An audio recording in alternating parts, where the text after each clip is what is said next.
할렐루야, 제시카 선교사입니다. 여러분, 1회 한국사 뿐만 아니라 모든 모의고사를 보셨죠? 여러분 생각보다 쉽죠? 예, 그렇지만 또 이 모의고사 풀이를 하면서 다시 한번 여러분 잊고 있었던 것을 다시 한번 메타인지 할 수 있는 그런 시간이 되기를 바랍니다. 자, 1번부터 한번 볼까요? 1번은 구석기 시대에 사용된 유물이 뭘까? 구석기 시대의 유물 하면 대표적인 게 뭡니까?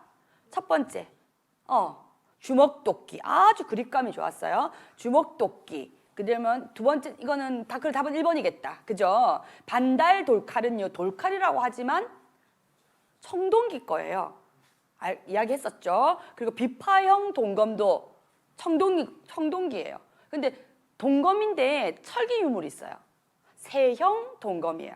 빗살무늬 토기, 이건 언제 거죠? 신석기 시대 겁니다. 그래서 1번의 답은 1번이 되겠습니다.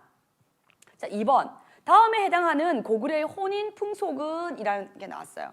혼인한 신랑이 처가에 마련된 집에서 일정 기간 살다가 그 자녀가 어느 정도 자라면 이건 뭡니까?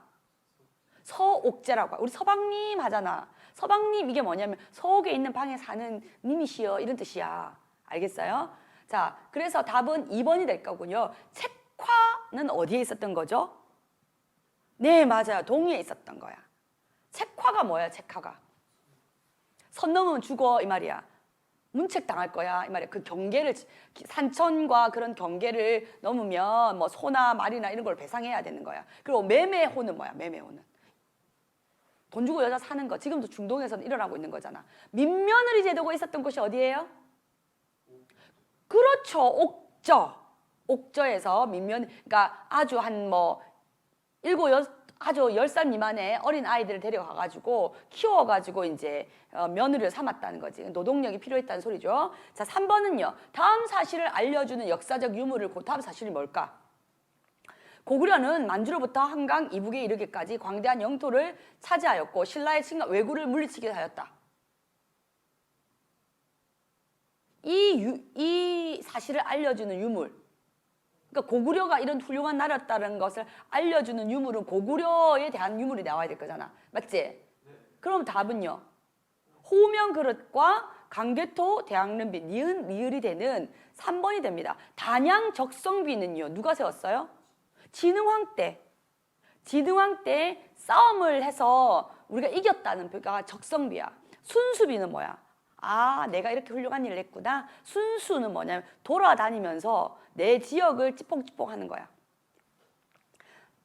황령비, 마을령비, 황초령비, 그 다음에 북한산비, 그 다음에 창령비, 이 4개가 있거든요. 뭐라고요?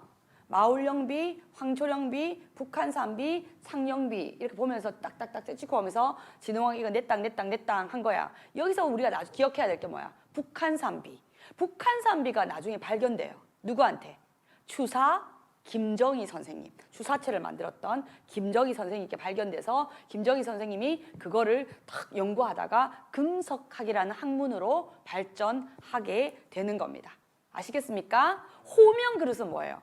호, 우, 명 그릇은 호태왕에 대한 호태왕의 어떤 이름. 이 호태왕은 누구를 말하는 거냐면 광개토 대왕이라는 뜻이는 거야. 광개토 대왕을 찬양하는 그릇, 그 밥그릇 뒤에다가. 왜냐하면 왜 그 그릇에다 했냐면 그 시대 사람, 제 생각을 그 시대 사람들은 밥이 진짜 중요했잖아. 그러니까 우리를 먹여 살리는다 이분이, 뭐 이런 느낌이었겠죠. 4번. 다음에 해당하는 왕은 4세기 백제의 발전. 4세기 백제 하면 생각나는 왕? 누구?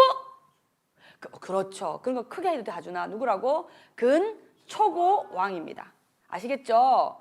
4세기에 있는 왕의 근초고 왕은 만 전 지역을 정복했어요. 이때 정복하기 위해서 이용한 세력들이 누굽니까? 왜구야. 그래서 너희 잘했어 해서 상으로 내린 게 뭐야? 칠지도라는 거였단 말이야. 그리고 고구려를 공격하여 고국 원앙을 전사시키고 중국의 요서 지방, 일본의 규수 지방에 진출했다. 이게 바로 근초고 왕이고요. 내무랑도 역시 내무랑 하면 같이 올라야 되는 인물이 누굽니까? 광개토 대왕이야. 왜구가 몰려왔는데 근초고왕만큼 힘이 없었기 때문에 광개토 대왕한테 도와달라고 했어. 그지? 어쨌든 내무랑부터 시작해서 내무랑 원래 왕이었어? 마리간이었어? 대군장이라는 칭호를 하는 마리깐이었는데 나중에 그들의 자손들로만 왕이 이어졌기 때문에 추존된 거야 왕으로. 그 뇌물 왕이었고요. 그리고 버풍왕은 뭡니까? 신라의 6세기의 왕들을 기억해야 된다고 했어. 6세기가 신라의 전성기거든요. 위에서부터 누구? 지증왕. 신라라는 국호를 썼고 왕이라는 호칭을 썼고 우상국을 정복했고 지증왕. 그 다음에 뭡니까? 버풍왕. 그 다음에 지등왕. 그래서 그 버풍왕을 알아야 됩니다. 그 다음에 소수림왕. 소수림왕은 누구예요? 고구려의 광개토 대왕의 큰아버지야.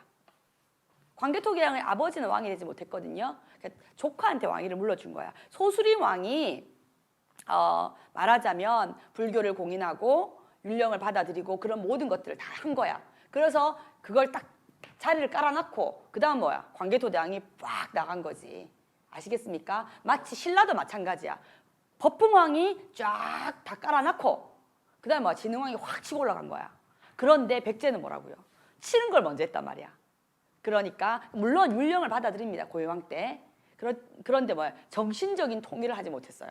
그러니까 그 버풍왕과 그 소수림왕의 공통점은 뭐냐면요. 율령과 그러니까 법을 잡았고 그러니까 법이라는 것은 뭐라고? 어떤 시스템을 정비했단 말이야. 그리고 사람의 정신을 통일시켰어. 그건 뭐라고요? 불교로. 그런데 백제는 그걸 못했어. 그래서 백제는 불교를 누가 공인했냐면 백제는 불교를 누가 했어요? 침류왕이라고 해가지고 근초고 왕의 아들인지 손자인지 그분이 받아들여요. 좀 달라요. 원래는 그날의 전성기 이전에 율령과 그 불교를 공인하는 게 같이 일어나거든요. 백제가 조금 달랐어요. 알겠습니까? 자, 5번에 진흥왕의 업적이 진흥왕의 업적은 알아야지. 우상국 점령 누가 했어? 지증왕. 맞죠? 그래서 답은 1번이네요. 그러니까 대체로 여러분 이 내가 자기가 이때 고대의 왕들은 약간 뻔뻔했나 봐. 자기가 어떤 업적을 쌓잖아. 그러면 자기가 잘했다고 역사서를 펼쳐내요. 진흥왕도 자기가 역사서를 펼쳐내요. 자기 때 국사라는 역사책을 편찬하고요. 그럼 근초고 왕도 했겠니? 안 했겠니? 했어요. 했고요. 그 다음에 광개토 대왕은 했겠니? 안 했겠니? 못했어요. 너무 일찍 죽는 바람에. 알겠어요?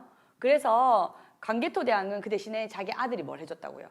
비석을 세워줬어요. 광개토 대왕비는 광개토 대왕이 세운 게 아니에요. 아시겠어요? 네. 그래서 그거 알아야 되고요. 대가야를 정복합니다. 그러면 금관가야는 누가 정복했을까? 버풍왕이 했겠죠. 당연히. 그리고 한강 유역을 점령합니다. 누구하고 연합해서 처음에는. 백제의 성왕과 연합해서 한강 유역을 점령해요. 그런데 죽기 싫은 거야.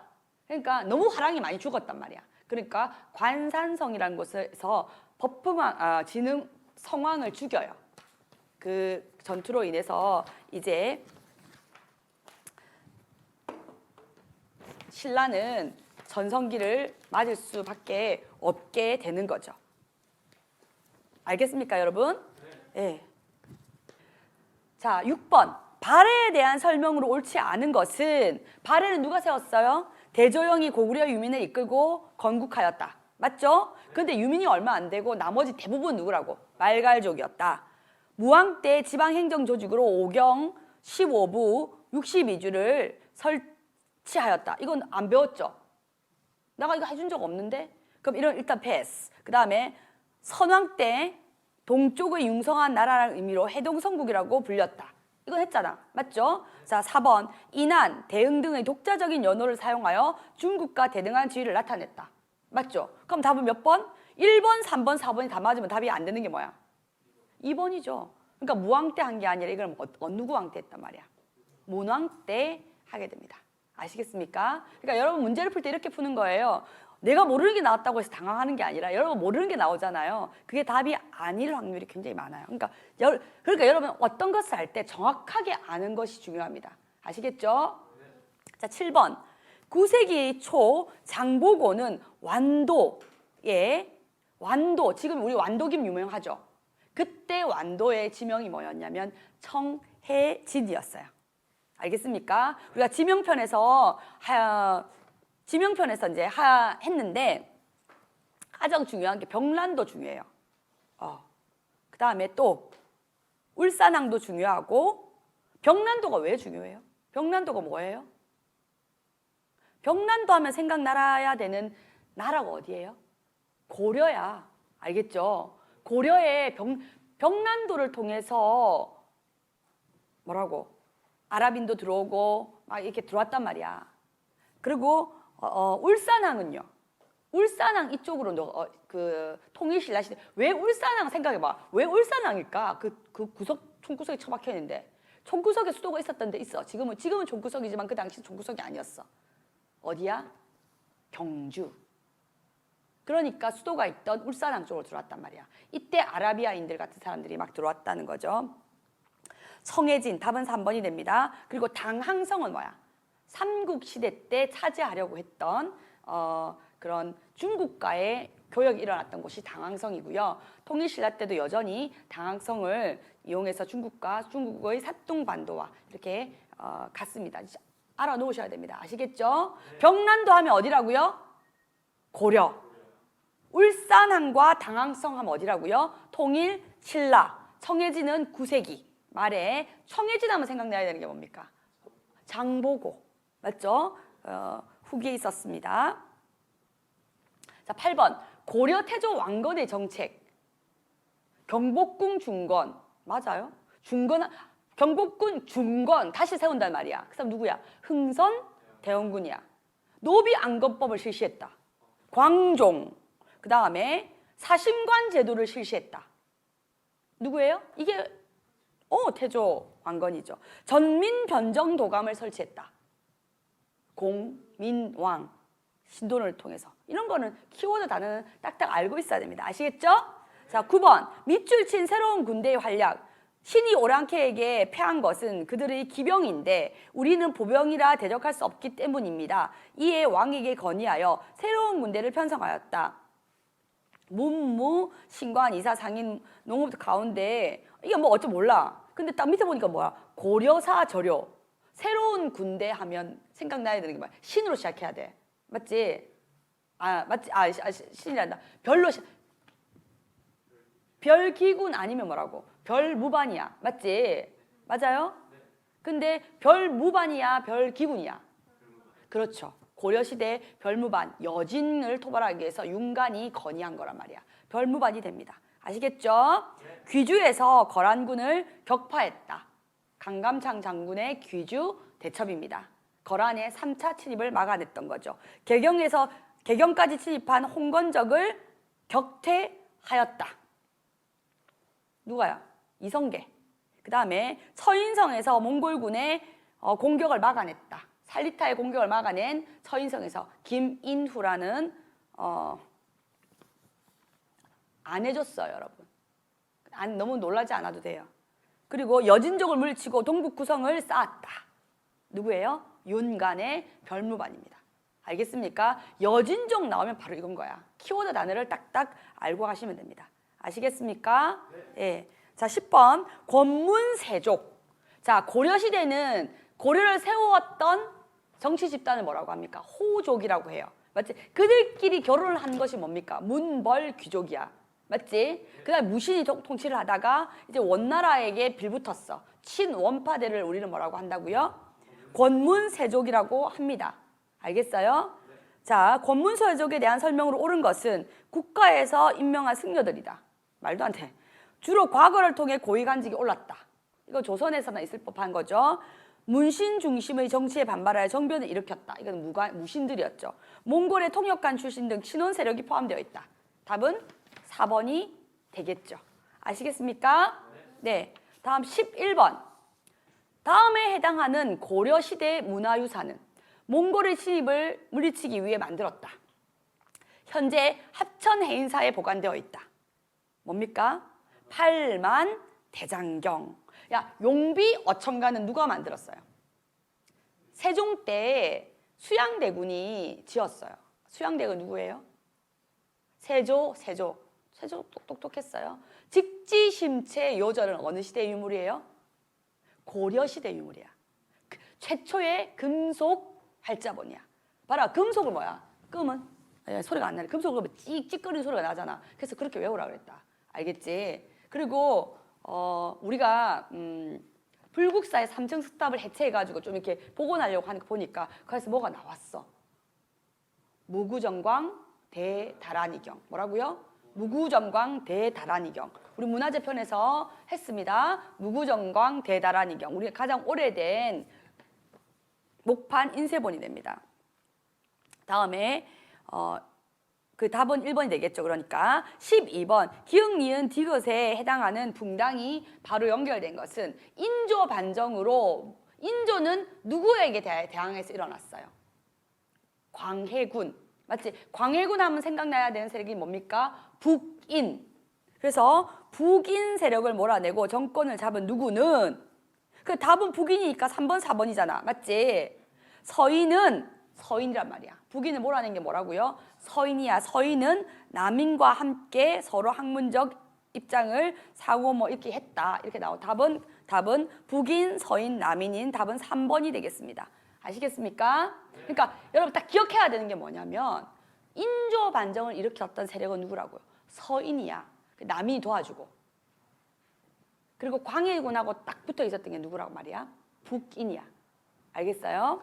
자, 13번. 조선 후기 다음과 같은 농업 기술의 발달이 가져온 결과는 모내기법의 확대, 이양법이라고 해요. 지금 우리가 여러분 모내기철 되면 이 판에다가 탁탁탁 꼽아가지고 좀 키워가지고 뭐라고 모내기를 하잖아요. 그 전까지는 그게 아니었어. 우리가 성경에도 나오잖아. 씨 뿌리는 자가 와서 씨를 뿌릴 때 어디야? 길가에 뿌려지기도 하고 돌밭에 뿌려지기도 하고 가시밭에 뿌려지기도 하고 옥토밭에 뿌려지잖아. 이게 흩어 뿌림이야. 원래는 이렇게 농사를 지어요. 그냥 팍 뿌려진 거야.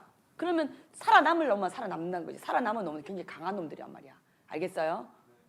모내기법이 참 좋은데 모내기법은 물을 많이 필요로 해요. 그러니까 가뭄이 났다면 모내기법 뭐라고요? 끝장나는 거야. 그래서 실시하지 않고 있다가 조선 후기에는 저수지 같은 걸 많이 만들어요. 그래서 충분히 물이 확보되고 나서는 이제 모내기법을 하게 됐단 말이에요. 그리고 이제 인삼, 채소, 담배와 같은 상품 작물의 재배를 시작했어요. 그러면 누가 되게 좀 부자로 살게 되겠어요? 농사 짓는 사람. 맞지? 이런 농업 기술의 발달로 당연히 뭐라고? 농민 계층이 분화가 되겠지. 이건 너무 상식적인 게 상공업이 쇠퇴하겠니? 조선 후기는 상공업이 융성하게 됩니다. 왜? 농민들이 돈을 잘 버니까 많이 사 쓰게 되잖아. 맞지? 그러니까요. 답은 이걸 틀린다는 것은 뭐야? 상식이 없는 거야. 이런 걸 가르쳐 주진 않아요, 여러분. 알겠어요? 그러니까 농민이 뭐 어떻게 된다고? 분농이 되거나 아예 뭐라고? 생각해봐. 같은 지역인데 어떤 지역은 뭐라고? 비가 많이 와서 농사 잘 돼서 잘 와서 어떤 지역은 너무 메말라져 버렸어. 그럼 농사가 쫄딱 망하잖아. 맞지? 그럼 어떻게 돼야 된다고? 소작농이 된단 말이야. 어떤 사람한테 땅을 붙여서 이렇게 팔고 자기는 다른 사람 땅을 지어주면서 세금 바치고 이렇게 되는 거란 말이야. 그래 국가 재정이 궁핍했겠니? 농민들이 세금을 내는데. 그런 건 이 국가 재정은 궁핍한 건 맞는데 그거는 이것 때문에 궁핍해진 게 아니라 탐관 오리들 때문에 그렇게 된 거란 말이야. 알겠지? 그리고 성리학의 질서를 이거하고 상관없죠. 자, 14번. 다음에 해당하는 조선 후기의 학문은 실용적이고 실증적인 학문. 딱 느낌적인 느낌이 뭡니까? 실학이지 뭐. 조선 시대의 학문은 뭡니까? 성리학이에요. 알겠죠? 그 성리학에 반발해서 일어난 학문이 있어요. 그게 실학이고요. 또 하나 기억해야 될 게 뭐냐면 그 양명학이에요. 양명학은 그 정제두라는 사람이 강화도 지역에서 이 양명학을 받아들였어요. 이 양명학은요, 지행합일. 네가 알고 있는 것대로 행동 좀 해라. 양명학은 그게 지행합일이야. 그래서 강화도에서 받아들였겠니? 이 탄간오리들이 조선 후기에 이 사람들이 세도 정치기에 안 받아들였어. 그러니까 이거를 그냥 강화도 안에서 머물러 있어서 강화학파라고 하는 거야. 정제두, 강화학파, 양명학이야. 실학도 받아들였겠어? 안 받아들여요. 알겠어요? 실학은요 2개로 나눈다고 했어요. 처음에 어떻게? 중농학파와 중상학파로 나뉜다 그랬죠. 맞죠? 그래서 그 편을 자세히 보시면 됩니다. 훈고학은 뭐냐면 청나라 때 청나라 후반에 새롭게 드러난 건데 좀 옛날에 어떤 학문들을 좀 연구해보자. 뭐 이렇게 하면 우리하고 상관없는 거예요. 물론 연구한 사람도 있었겠지. 근데 별로 중요한 건 아니야. 우리는 뭐 성리학에 반발해서 일어났던 게 딱 두 개가 있었어요. 훈과학도 있긴 있어. 뭐 있었겠지. 그런데 가장 대표적인 건 뭐라고요? 실학과 그리고 양명학이라는 거지. 15번에 다음 비석을 세운 배경으로 옳지 않은 것. 척화비 뭡니까? 정묘호란 때문에 척화비를 세웠나요? 아니지. 답은 1번이죠. 병인 우리가 한번 외워볼까요? 재, 병, 남, 신, 척, 운, 강. 맞지? 그 다음에 뭡니까? 별, 기군 세우고. 맞지? 그 때문에 이모군란 일어나고. 그 다음에 뭐라 이 흥선대원군에 잡혀가니까 안 되겠다. 초강 엘리트들이 뭐라고 갑신정변을 일으키고 우정거기서. 그러니까 초강 엘리트들도 3일 만에 안 됐어. 그러니까 뭐가 동학 농민운동이 일어나고 동학 농민운동 때문에 깜짝 놀랐어. 왜? 전주성이 먹혀버렸어. 동학구등 농민들한테. 그렇게 되니까 청나라한테 SOS를 쳐서 한데 청나라만 들어와야 되는데 일본까지 들어왔어. 왜? 텐진 조약 때문에. 그래서 어쨌든 갑오개혁이 일어나고 갑오개혁을 잘하고 있었는데 을미사변이 일어나서 을미개혁을 단행하고 맞지? 을미개혁에서 단발령이 일어나잖아. 맞지? 그러니까 고종이 어디로 피해가죠? 러시아 공산관을 피해가는 어디요? 아관, 파천까지. 여기까지가 뭐라고요? 조선이에요. 그럼 왜 그 다음부터도 고종은 있었는데 아니 그때서부터 대한 제국으로 바뀐단 말이야. 아시겠죠? 네. 자, 16번 한번 볼까요? 16번. 다음 밑줄 친 내용과 관계없는 인물은 이모군란 이후 보수와 개화의 대립 속에서 개화당은 일본의 지원을 확약받고 우정국 개국 축하연을 계기로 정변을 추진하였다. 여기에 상관없는 사람이 누구예요? 김홍집입니다. 김홍집은요, 갑오 개혁을 주도한 사람입니다. 뭐라고요? 갑오 개혁을 주도.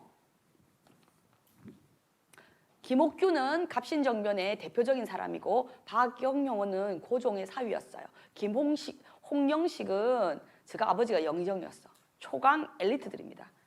자, 17번 역사 인물 카드. 이분 사진이 잘 보이는지 모르겠어요. 주요 활동은요. 독립신문을 발간했다. 딱 나와야 되는 게 누굽니까? 서재필입니다. 누구라고요? 그럼 물어볼게. 독립신문은 독립협회에서만 발행했다? 아니에요. 독립신문은요. 대한민국 임시정부에서도 발행했어요. 왜냐하면 그 당시에 우리나라 일제강점기이기 때문에 독립을 해야 되기 때문에. 알겠습니까? 네. 자, 전봉준이 누구예요? 동학농민운동에서 고부 전투부터 시작해서 우금씨 전투까지 이끌었던 거죠. 6.1주는요. 6.1준 기억하셔야 됩니다. 6.1준이요. 뭘 하냐면 나중에 여러분 인물편 강의를 나중에 한번 꼭 들으셔야 돼요. 6.1준을 기억하셔야 되는데 중립파라는 독일 영사 부들러라는 사람과 함께 중립파론을 이야기해요. 왜냐면 너무 서구 열강들이 우리나라를 잡아먹으려고 하니까 우리는 어느 나라 편도 들지 말자. 우리가 힘이 강해질 때까지. 근데 그게 먹힙니까? 안 먹힙니까? 중립파가 되려면요. 힘이 있어야 돼. 지금 우리 중립국이 어디야 지금? 스위스야. 그 스위스 은행이 유명한 게 뭐야?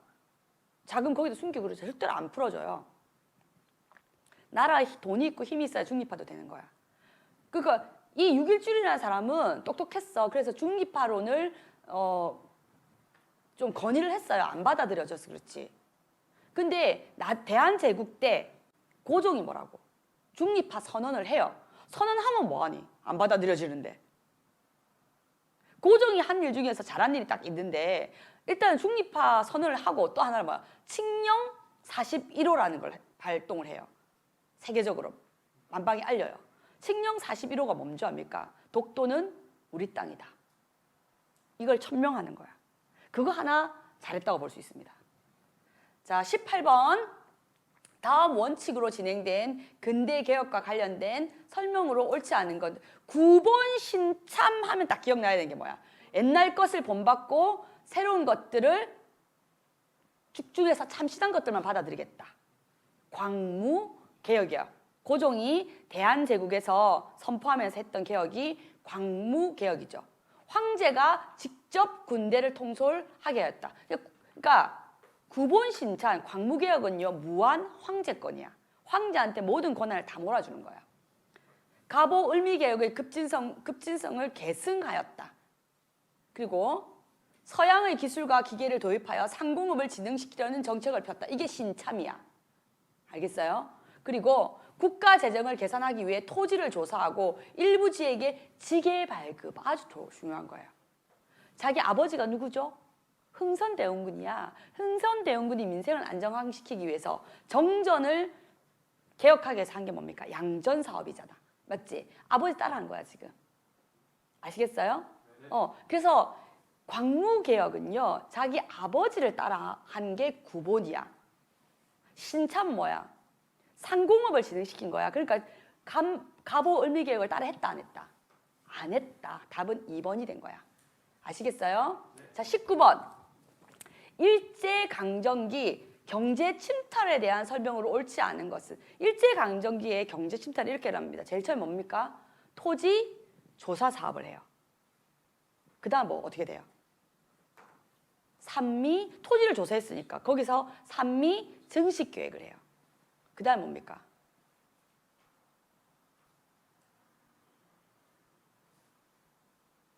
우리 세 개로 나누죠. 무단 통치기, 예, 문화 통치기, 그 다음에 뭡니까? 민족 말살기. 민족 말살기에는, 그러니까 무단 통치기에는 뭐라고요?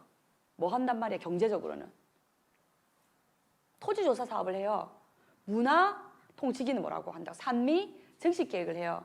그 다음에 무단 통치기, 그 민족 말살기는요. 경제 정책을 뭘 했냐고요?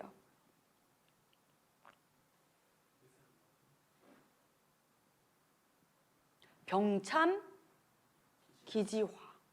그러니까 전쟁을 일으키는데 우리나라 자체를 뭐라고? 창고처럼 사용했단 말이야. 모든 걸 다 끌고 갔어요. 또 다른 말로 하면 그 앞에 있었던 게 남면 북양 사업이야. 남쪽에서 면화를 키우게 하고 북쪽에서 양을 치게 해가지고 자기 일본에서 그 공업이 발달하는데 뭐야? 월도로 창고를 썼단 말이야. 그런 게 있었다는 거야. 그래서 회사령을 실시하여 한국 기업을 육성하였다. 말도 안 되겠죠. 맞아요? 그래서 답은 1번이네요.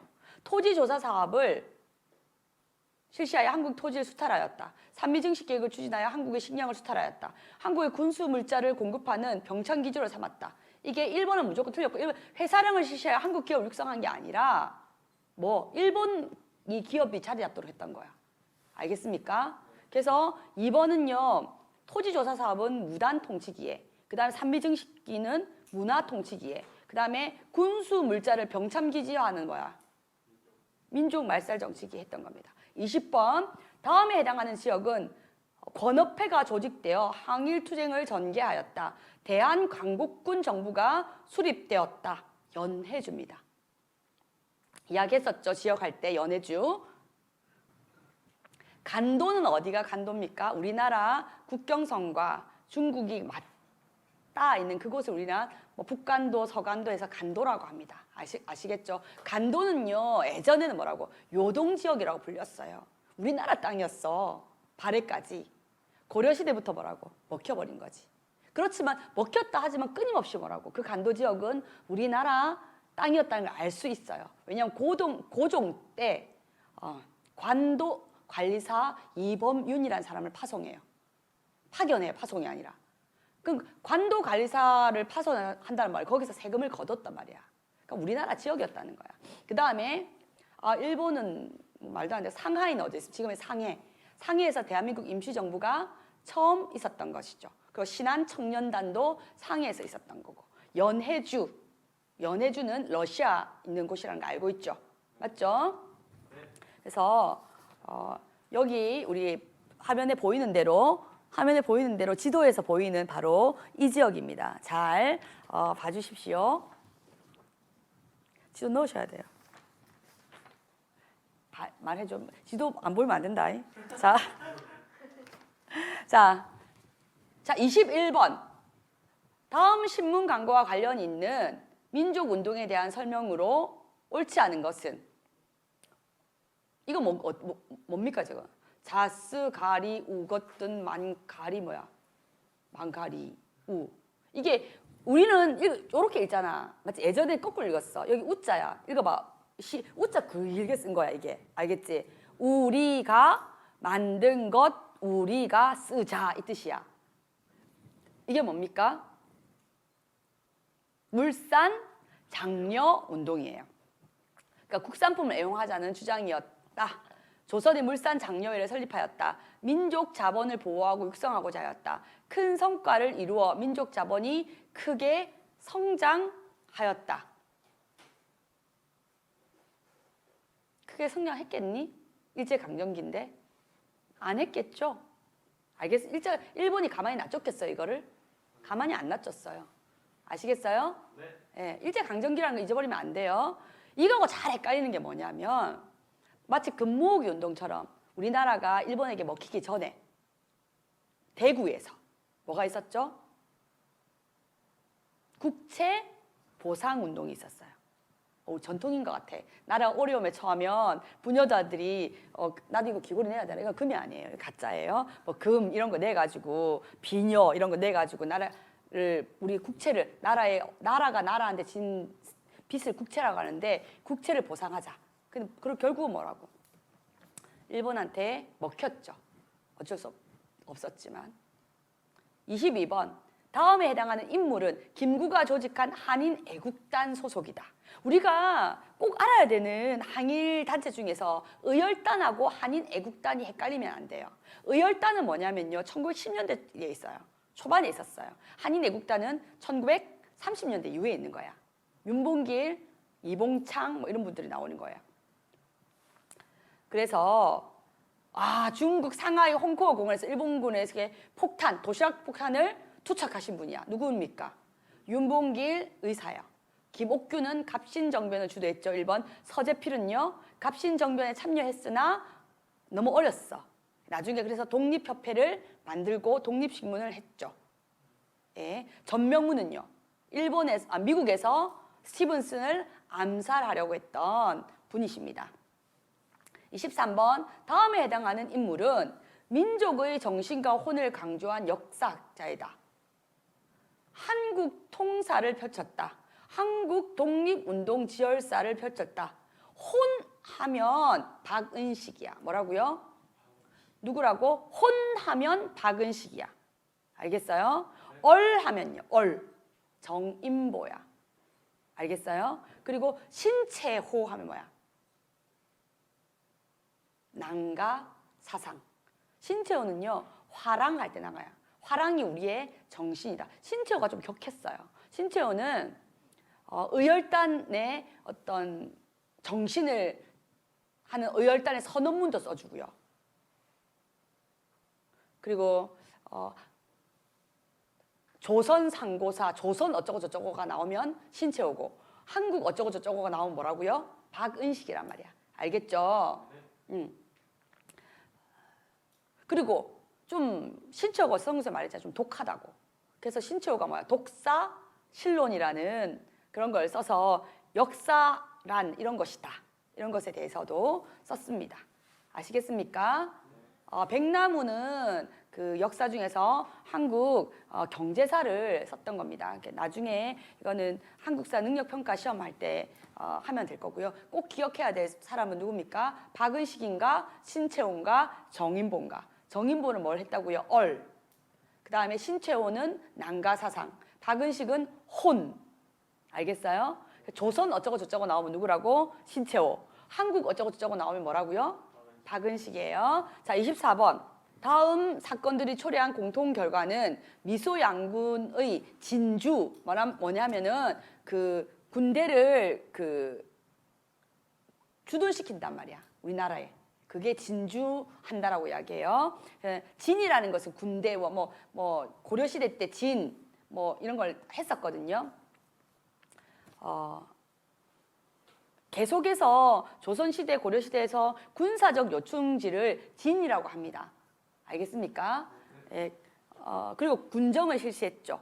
미군은 남한 쪽에, 소련은 북한 쪽에 미군정, 소련군정 했어요. 신탁 통치를 둘러싼 좌우의 대립이 있었다. 맞죠?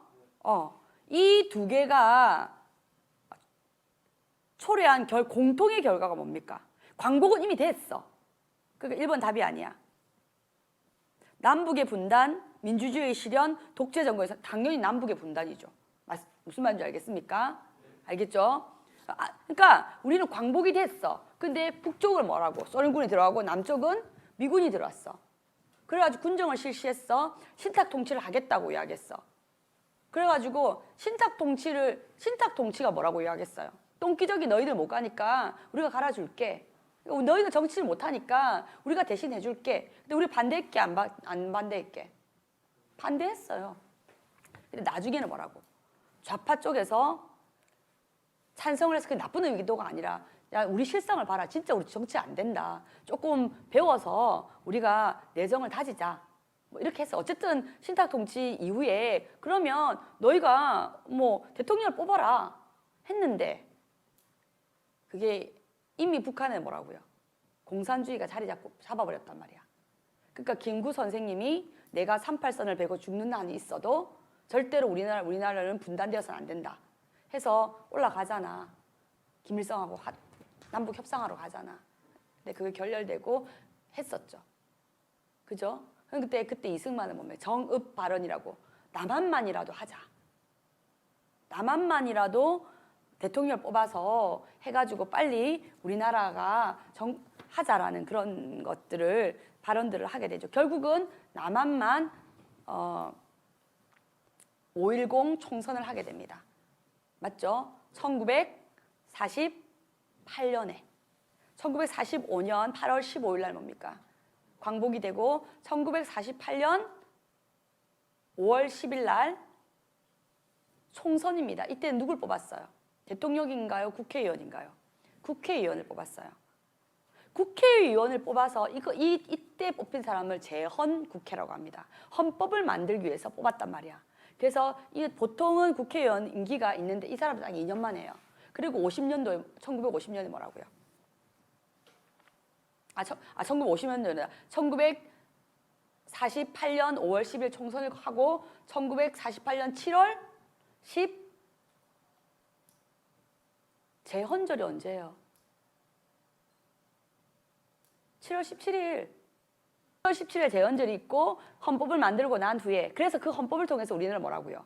의원 내각제가 아니라 대통령제를 하겠다라고 이야기해서 대통령을 뽑았던 거야. 그래서 1948년 8월 15일 날 이승만이 초대 대통령으로 뽑히게 된 것입니다. 아시겠습니까? 25번에 다음에 해당하는 사건은 1960년 이승만 정부가 3.15 부정선거를 저지르자 학생과 시민들이 이에 저항하여 대규모 시위를 일으켰다. 그 결과 이승만 정부가 붕괴되었다. 이게 뭡니까? 4.19 혁명이 됩니다. 아시겠죠? 6월 민주항쟁은 어느 정권 때? 전두환 정권 때. 5.18 광주 민주화 운동도 전두환 정권 때. 80년대 초반에 있었던 게 5.18 광주 민주화 운동이었고 80년대 후반에 있었던 것이 무엇입니까? 6월 민주항쟁이야. 6월 민주항쟁으로 6.29 선언을 하게 되는 거란 말이야. 6.29 선언을 통해서 대통령 직선제가 실시됩니다. 지금 대통령 여러분 어머니 아버지가 직접 뽑죠. 이때 이루어진 겁니다. 6.25 전쟁은 누구 대통령 때? 이승만 대통령 때 1950년 6월 25일 날 발발합니다. 이승만 대통령 때 있었던 사건입니다. 하지만 이 내용과는 상관없고요. 4.19 혁명이 답이 되겠습니다. 아시겠습니까, 여러분? 네. 계속해서 이런 식으로 모의고사 강의를 진행하려고 합니다. 여러분 답만 맞았다고 넘어가는 것이 아니라 이 내용을 통해서 여러분 반드시 다른 선지들에 대해서도 꼼꼼하게 분석하고 어떤 부분에서 내가 약한지를 파악하는 메타인지가 반드시 일어나기를 바랍니다. 여러분이 100점을 맞는 그 순간까지 제시카 선교사가 함께 할 겁니다.